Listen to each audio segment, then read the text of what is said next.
Welcome back to the Cover 3 podcast here on CBS Sports. That's Tom Fornelli. I'm Chip Patterson, coming to you live at youtube.com/cover3 and all across the 24/7 Sports Facebook network.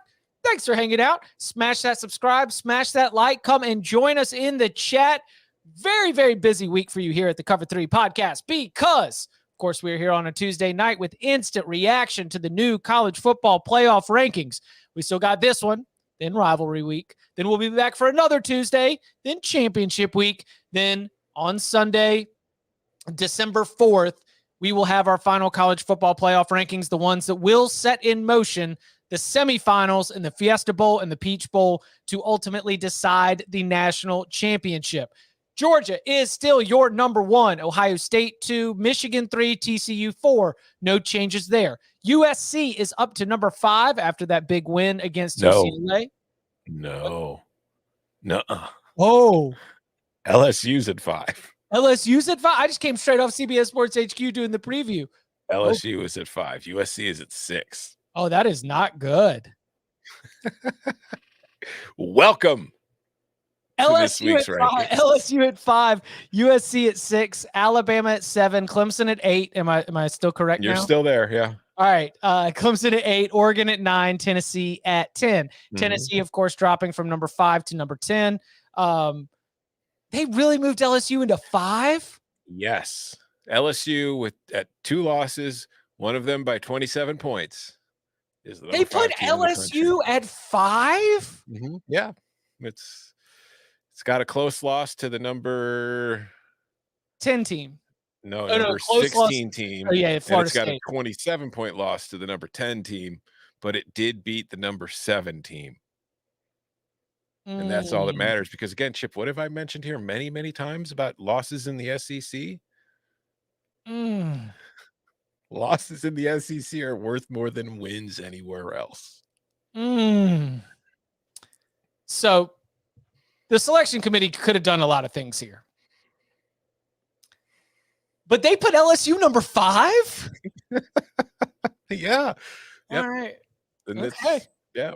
So, I mean, the good news is, as incorrect as I believe that ranking is, this should all still take care of itself over the next week or two. Like, LSU is going to have to play Georgia if it gets past Texas A&M this week, and I think it will.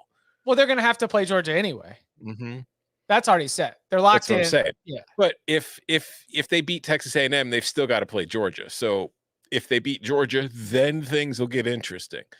But of course, we know Georgia will still be top 4 at that point because the loss to the SEC will not count. And Georgia beats Georgia Tech, they're in. Like, I was thinking about this today.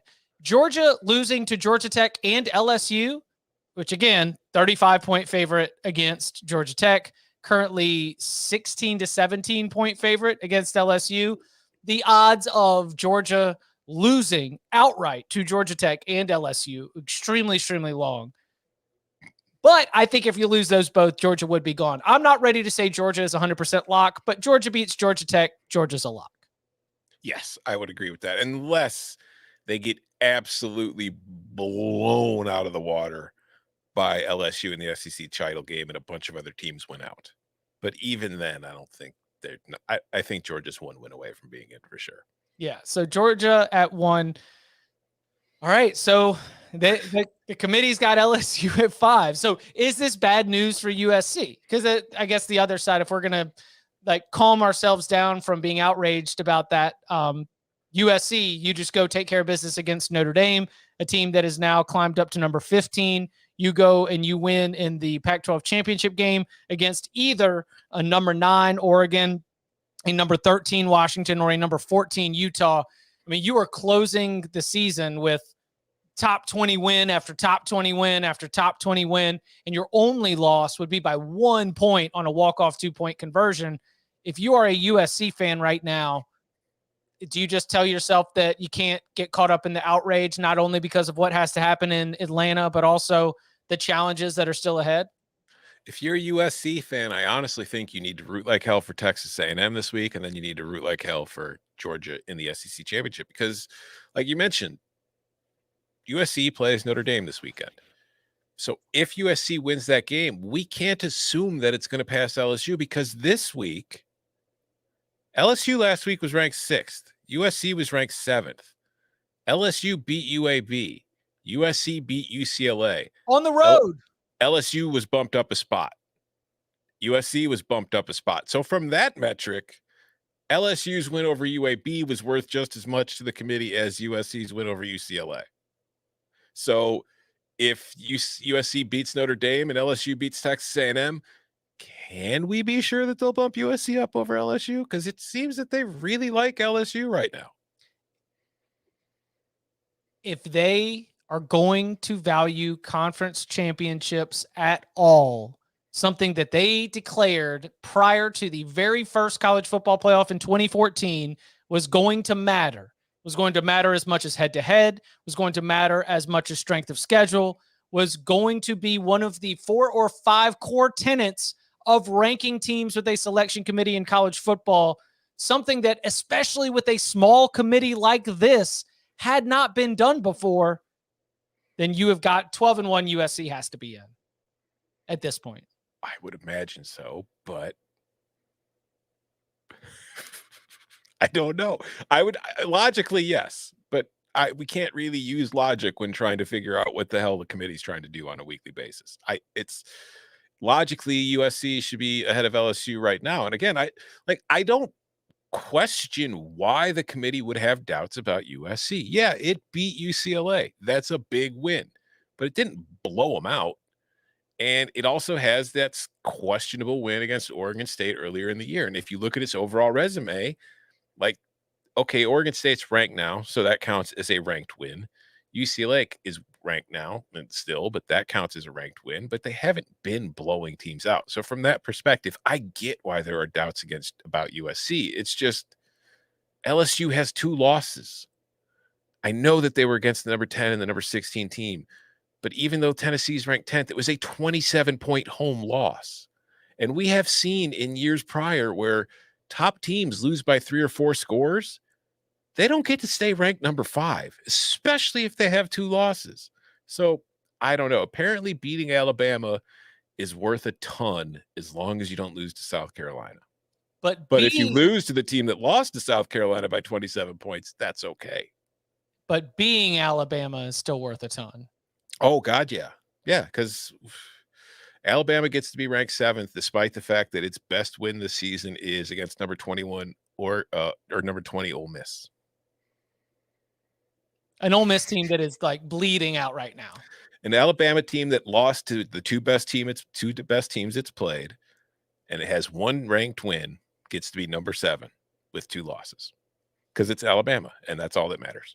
All right, so if you are the Clemson Tigers, you're sitting there at number 8. You are behind 2-loss LSU. You are behind 2-loss Alabama, and you have South Carolina on deck. You have who did not sneak into the top 25. I was curious if that was going to happen, though. I kind of thought they would, but you know what? That would help Clemson, so they didn't do it. Well, Louisville got in there. That helps Clemson. Shout out to the Cards who get in there at number 25. You get Scott Satterfield gets to take that to the recruiting trail that you are in an edition of the college football playoff top 25 rankings during the 2022 season. If you're the Clemson Tigers, do you think that 12-1 gets you to where you want to be?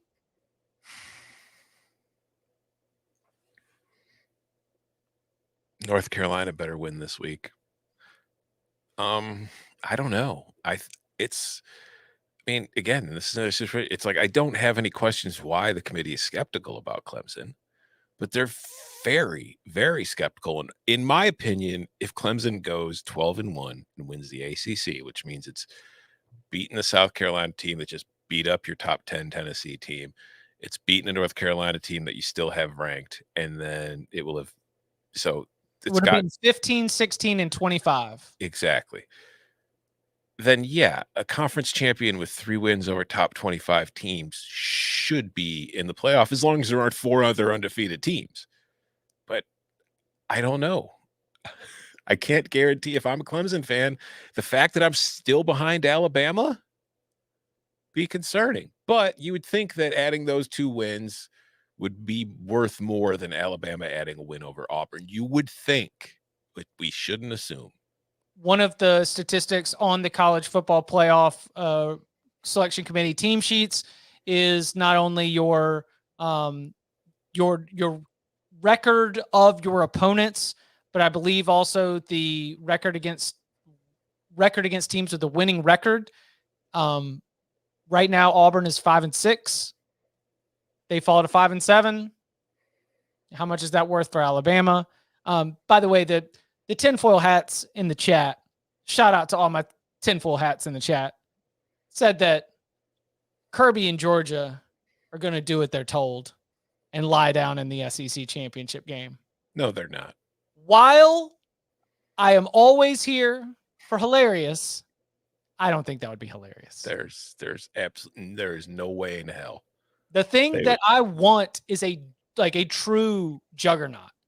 If one team is going to be out there all season, well-balanced offense, defense, I want them to enter the postseason as the alpha. And I would like Georgia to be 13-0 when the college football playoff starts. I would like for them to be that team that everybody else is taking aim at. Because you hate LSU? I don't hate LSU, but I just say yes. I do find that the quality of performance on a week-to-week basis across the sum of the 11 games that I have seen to be inconsistent, and to be inconsistent far more often than what I have seen from Georgia, than what I have seen from not all of Ohio's, like Ohio State and Michigan are kind of about the same if we're going to judge resume. The only difference is Ohio State's non-conference strength of schedule has a Notre Dame on it. Michigan's best non-conference win is UConn. I believe that in terms of while the teams are built differently, they have each had games where they've been incredibly dominant. And I think that they've also each had games where it's been a little bit questionable. We're going to spend all week looking at this Ohio State Michigan game. We already have here on the Cover 3 podcast. They have a 0 in the loss column. They're number 2. They're number 3. I'm ready for them to play each other, and then we can talk about it. I will say, I think every team is inconsistent, except once in a while you get the rare team that isn't, like 2019 LSU, and then we talk about it like it's the greatest team of all time. But I think Georgia has been inconsistent because there was the Kent State game, there was the Mizzou game, and there was the Kentucky game. The difference in the inconsistency with Georgia and LSU to me is that Georgia didn't lose any of those games. And it's like inconsistency is fine. Everybody's going to have that. It's a college football. Every team from week to week, you cannot expect them to be firing on all cylinders. It just doesn't happen. It very rarely happens. But LSU's been inconsistent and it's lost twice. And I feel, to me, it's like when you lose, that's when I care about your consistency. You know what I mean? Like you can't, like the one loss to Florida State to open the year, crazy, zany. Extra point at the end, lose by 1 point. Hilarious at the time, could prove to be a huge deal now. But when you lose at home by 27, I know that game got off to a funny start. You muffed the kick, you had the turnover on your first possession, but you were at home against a team you were favored to beat, and you crapped down your leg. That's not the kind of consistency or inconsistency I'm willing to put up with. That to me is blowing your shot. And the fact that they still get a shot after doing that, to me, is just like, I don't know, it's egregious. Just my opinion. But expand the playoff, right? Yeah, expand it. So that way you can crap down your pants multiple times and still get a chance to do it again. As somebody who has crapped down his pants multiple times, I'm glad I got second chances. All right. True. But if you failed, let me put it this way. This is college football, right? If the college football playoff is like an elite school and you fail a class your senior year of high school, and you fail the class your junior year of high school, are you getting into that elite school when you apply? Probably not. Okay. Well, we should treat the playoff the same way. Or we want the best. You get in and then you just check out. They always come back after you get into college and they're like, hey, so like, how'd the third quarter go? And you're like, oops. I thought early admission meant binding and I didn't have to do anything anymore. So when we're going to talk about the actual list, Georgia, yes. Ohio State, yes. Michigan, yes. TCU, yes. LSU, if they do beat Georgia, and especially sitting here at number 5, yes. USC, yes. That brings me to the next one. Alabama. Is the path there for the Crimson No. Tide? I mean, a path exists theoretically, but it's a very improbable path that would require a bunch of really good teams who haven't lost just suddenly being incapable of winning a game. Because if you're Alabama right now and you're the 7th team and you're playing Auburn, how does that boost your resume? Because like you said, if you beat Auburn, Auburn is a 5-7 team that didn't even go to a bowl game. It doesn't improve your resume in any matter. So how does that help you leap 3 spots to the number 4 seed? And just from a logical perspective, and again, this is the college football playoff. It's not really about logic, but from a logical perspective, if you aren't the best team in your division, what right do you have to be in a tournament to determine the best team in the country?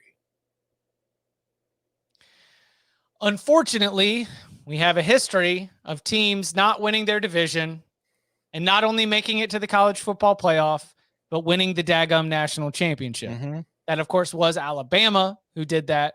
When Ohio State did not win its division but made the college football playoff, they were bounced in the semifinals. But we do have multiple instances of a team not winning its division but making it to the college football playoff. None of those instances, however, involve 2 losses Correct. for that team. And that Alabama team had plenty of resume wins. And this is not crazy considering the way that this game works, if Ole Miss loses on Thursday night, Alabama might not have a ranked team left on its resume. Ole Miss down at number 20 currently after losing its 3rd game in the last 4, here in a little bit of a late season slide for Lane Kiffin. Want to answer one question in the chat? Sure. Art, 2 best teams could be in the same division, Tom. True. And the second best team in that division can't be the best team in the country if it's not the best team in its division. It's pretty simple logic. That's right. You heard it here first from Tom Fornelli. Coming up on the other side, more of our takeaways from the updated college football playoff rankings. Next. Get 16 dead bodies in a buried shipping container. These aren't just connected cases. This is a serial killing network. The BAU is different. Where others see monsters, we see patterns. This is the biggest case we've ever had. If there's something to find, I swear to you, we will find it.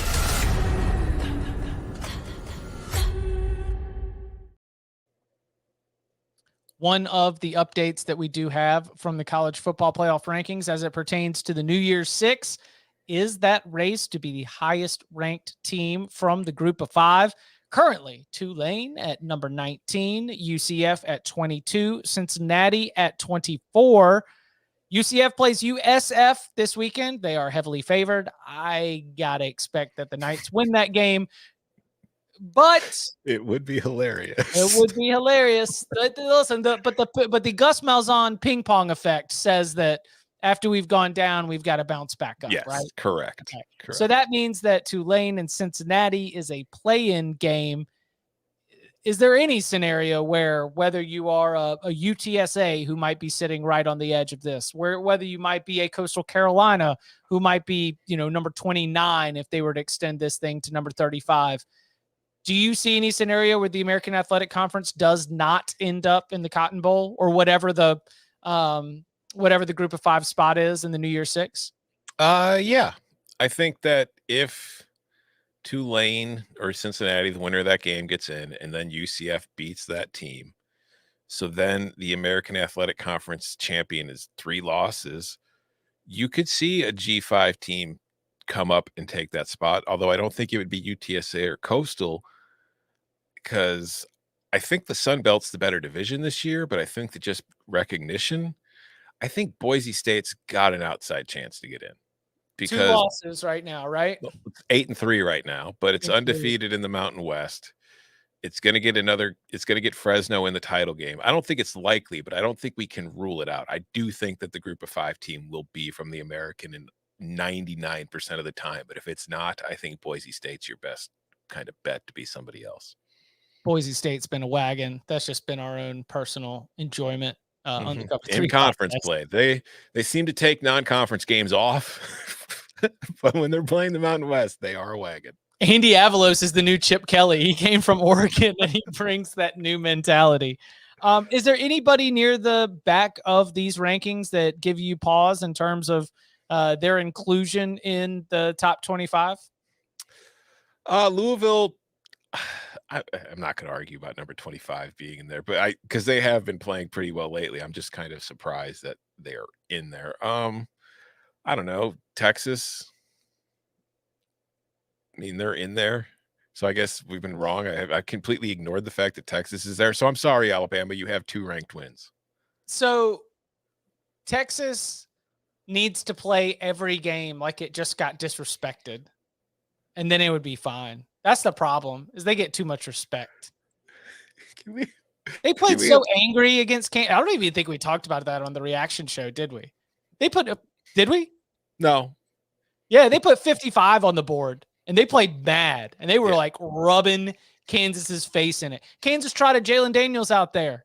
We thought Jalen Daniels might be done for the year. This was supposed to be the Jalen Daniels is back.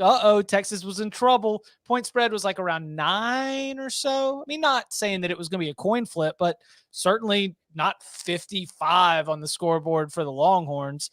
I would say that is, I use this phrase a lot in the Tomorrow's Top 25 Today, the piece on CBSSports.com. I call it sticker shock, especially for people who don't act like they don't watch. They just sort of cruise the scoreboard and go, whoa, kind of feel like Texas might've gotten some sticker shock bump right there.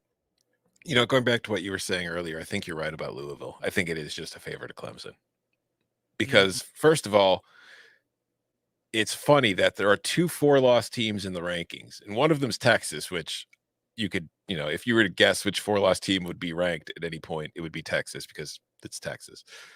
But Louisville being the other 4-loss team when it's got a 24-point loss to Syracuse, a close loss to Florida State, a close loss to Boston College, and got blown out by Clemson, but has no wins over ranked teams, sneaking in at number 25. UCF. Oh, that's true. Beat UCF. Yep. 20-14 early in the year. So it's got to win over a ranked team, a terrible loss, a blowout, and 2-score, 3-score losses. That's just a favor to Clemson. That's got to be it. When you are scanning the 4-loss teams in the country, I think there are other options you could have made over Louisville, but we do know that this CFP selection committee liked NC State. They liked NC State more than the AP poll. They liked NC State more than the coaches poll. They left NC State ranked last week. So beating NC State clearly got the attention of the selection committee. And again, you're not going to see Louisville get ahead of UCF down there at number 22, but that is a team that it does have a victory in, even if it was from earlier in the season. Can I pick your brain then? Sure. I'm going to name off Power 5 4-loss teams, and I want you to tell me if you think they're better than Louisville, okay? Better than or deserve, better than. Better than. Just better than. Better or deserving, whatever you want. You can tell me what you think. NC State. No. Wake Forest. Yes. Though Louisville, in a vacuum, I'm going to say, even though Louisville won, I understand, but there were 8 turnovers in one daggum quarter. In a vacuum, I would still pick Wake again, even though Louisville won. So Louisville deserves to be ranked more. Yes. Okay, Louisville, fine. Pitt.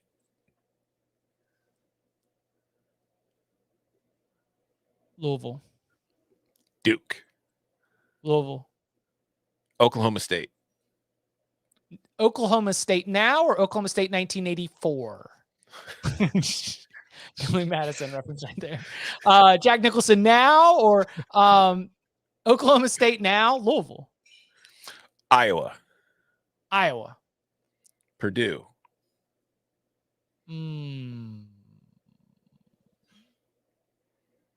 Toss up. Illinois. Illinois. Minnesota. Oh, Louisville.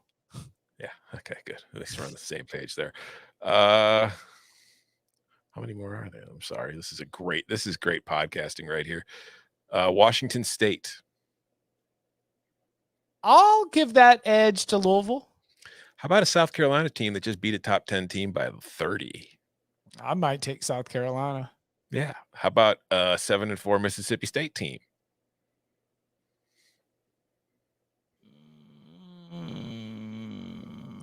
I'm just saying, I think the point, the very long point is one win over UCF seems to go a long way for Louisville. Hey, I understand that Minnesota has good like opponent adjusted metrics. And at one point, they were like soaring off with their offensive and defensive efficiency.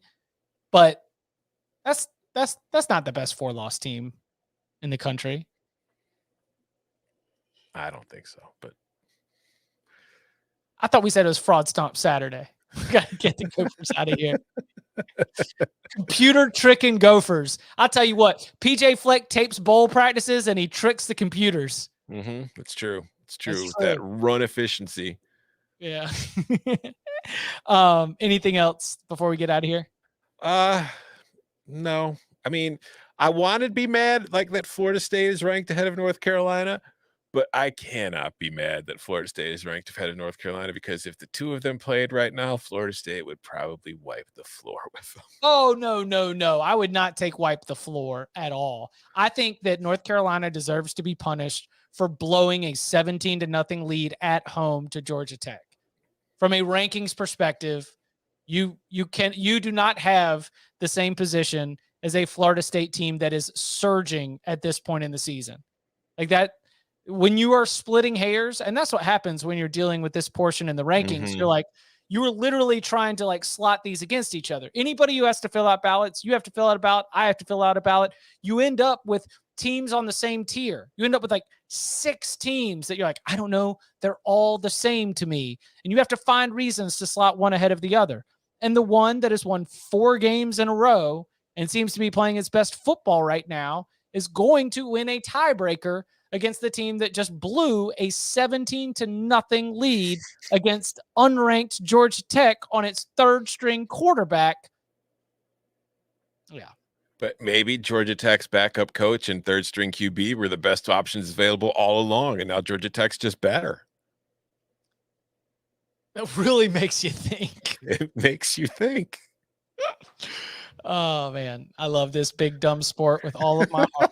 It is the dumbest sport. It's amazing. I love it. It is the dumbest sport. It's amazing, and I love it. All right, so tomorrow, Wednesday, 11 a.m. Eastern time, that is where we're going to have our rivalry week locks. Week 13 locks, 11 a.m. Wednesday. So make sure you adjust your calendars. Make sure you come and join us for a slightly earlier Thanksgiving edition of the Locks Pod. Of course, we will be back with you after that on Saturday, and I will not call this a lock, but I'll make it a bold prediction here in the final minutes of this here podcast. I don't think that Lane Kiffin is going to step down on Friday and arrive at the Iron Bowl on Saturday. So the fact that he took a pic of his sweatpants made me laugh. I mean, if there's any coach in the country who would do it, It would be him. it would be Lane.